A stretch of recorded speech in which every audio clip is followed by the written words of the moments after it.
Pero ilagay ko sa comment section para yung link. Yan, tatlo to guys. 3 for 100 ata. 100 grams lang yung binili ko. Pero, yun. Kung napanood yung nakaraan vlog ko, yung mga kinain ko, ano din yun, makapuno din yung loob. Ito, milky lang to.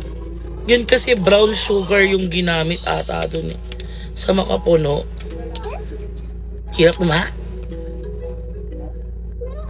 Yung nagigigil ka na, wait nga lang. Yun, nabuksan ko na guys. Ayan.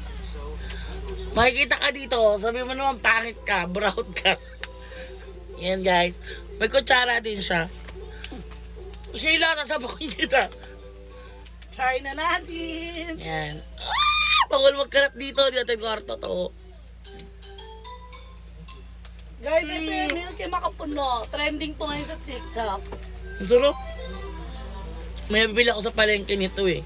Guys, follow nyo yung kapatid ko para magkaroon na siya ng yellow basket.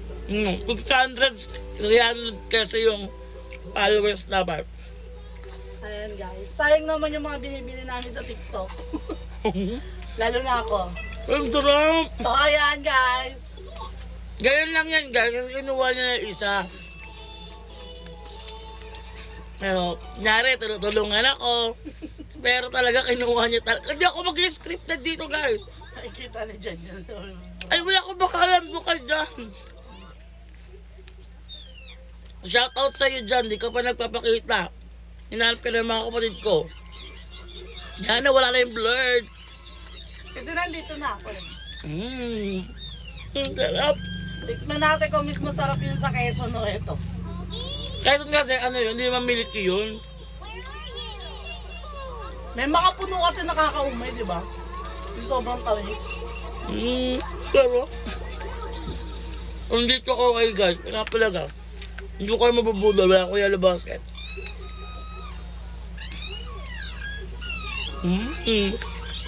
Sarap. Sarap, B. Walang flavor na iba. Yung ube, gano'n.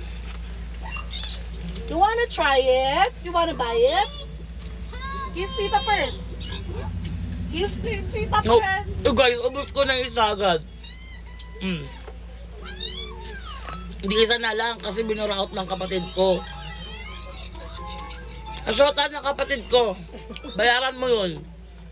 Alam ko mapapanood mo to. Bayaran mo yun.